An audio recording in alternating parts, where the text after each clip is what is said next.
All right, we are live on, well, not on the radio. This is the least radio-y type of radio that you can do. I've had people saying, what is this, a YouTuber? All day long. I'm with one of the greatest chefs on this planet. This man could cook ants and make them taste good, right? Have you ever done that?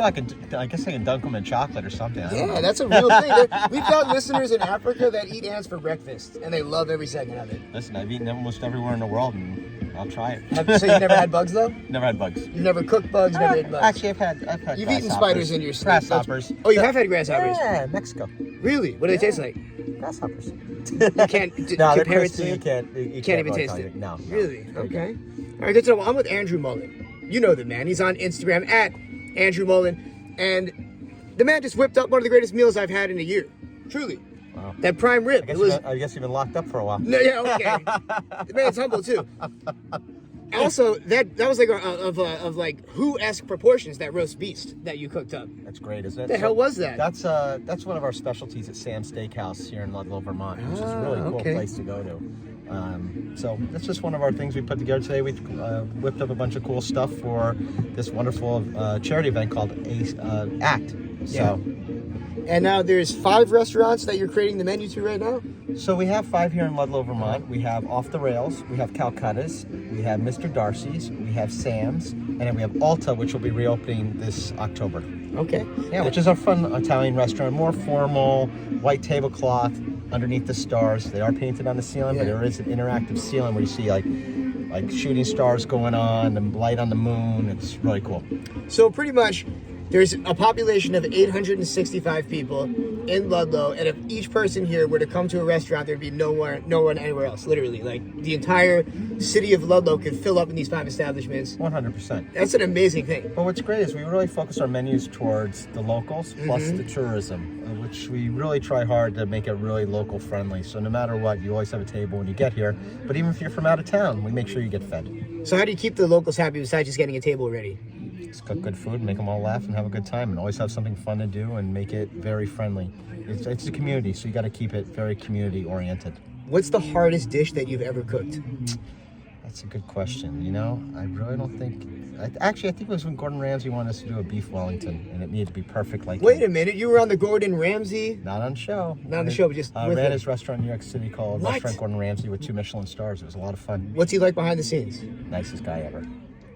I mean, is this like a joke? Okay. No, just don't piss him off. Really? So you just can't mess up. Okay, fair enough. So when you're having those contests... Listen, do your job, say yes, chef, and get it done. Call That's it a day. it. That's it. And you can hit him up right now and he won't scream at you. Never. Amazing. I think everyone likes me to some points. I mean, look, you're a very likable guy. You're doing your thing. So, hardest dish you said you cooked with Gordon Ramsay. What was it that made it so difficult? Just wanted to please him, but I wasn't really making it. I was watching the poor other guys make it. I was just standing like, oh boy, here we go. Wow. I think cooking is more of a skill. I think baking is an art. I've never really had a challenge in the kitchen. I always enjoyed what I did and had fun. So if I didn't understand something, I would YouTube it, Google it, and then put up my own twist onto it. When was it realized that you wanted to cook for a living? I think I really didn't have a choice. Most parents take their kids home from the hospital. My mother took me straight to a bar lounge.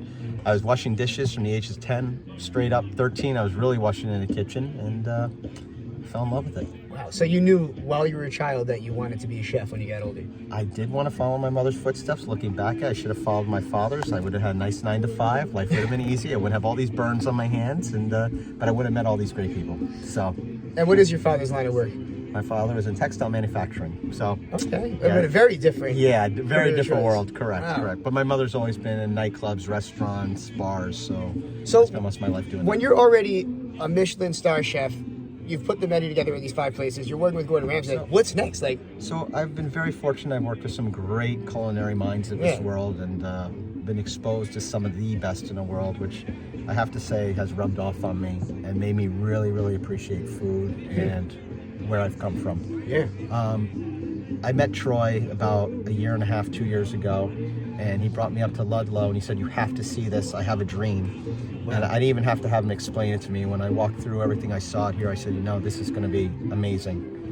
And I've been very fortunate to have worked with some great people in New York City with some projects. I worked with a great gentleman in Shelter Island with a restaurant called Isola.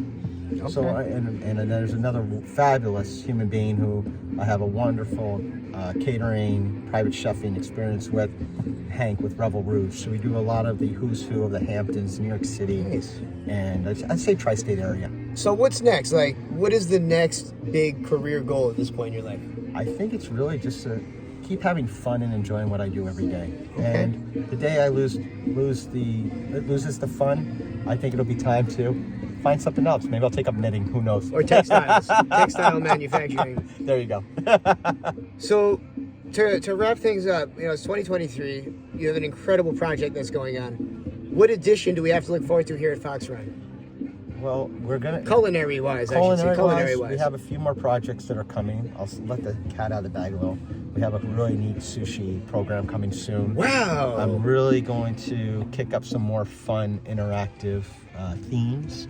We have a wonderful event venue, wedding venue coming soon, so we can really cater to larger crowds and fun. And I've been very lucky to have been working with Vermont Wagyu, which is the first full-blooded American Wagyu, and we have it at our restaurant called Mr. Darcy's and at Sam's, which has been really fun to play with. We've partnered with a great company called Mount Holly, which is a local brewery, which we are the brew house at Off the Rails. So we're really, really tied into the community and having a great time. And we've really gotten ourselves into a charity with Rainbow Riding Center for kids with autism, people with PTSD, Asperger's, that allows them to interact with horses. And Troy has really, really put a lot of time and effort and that's an elaborate, not even to sound meaner, that's a very dangerous sounding charity. I would fall off a horse.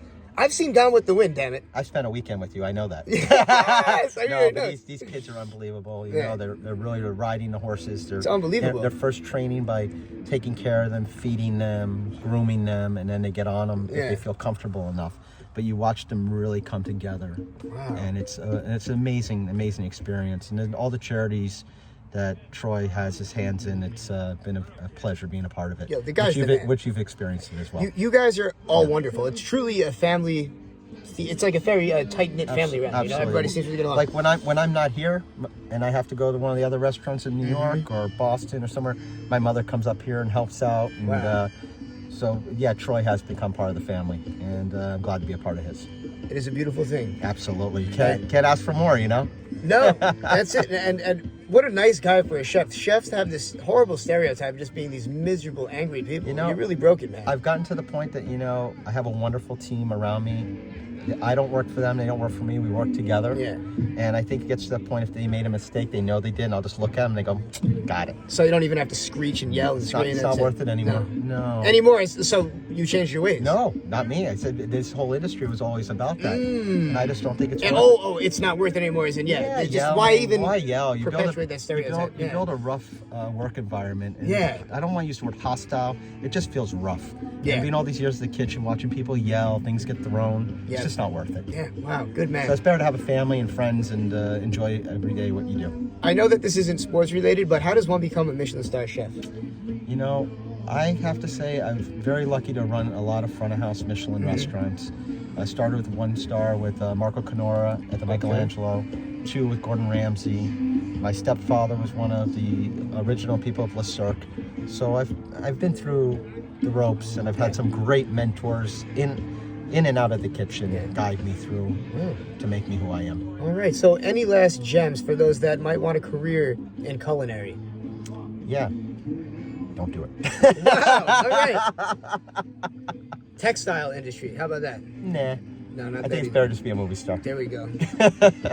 Not a radio star. I'll tell you that much. Yeah, you have a face for radio. I know. Andrew, it's been an honor. Thank you, buddy. And we're going to find you on IG, man. Oh, absolutely. True pleasure and honor. We're going to find you on Instagram. I hope so. Thank you all. At Andrew Molen, right? On Instagram, Molen. You got it. All right, fair enough. Wow. This is Fox Sports Radio. What's going on? You We're going to be back very soon. Barely. We'll be back. See you in a bit, folks.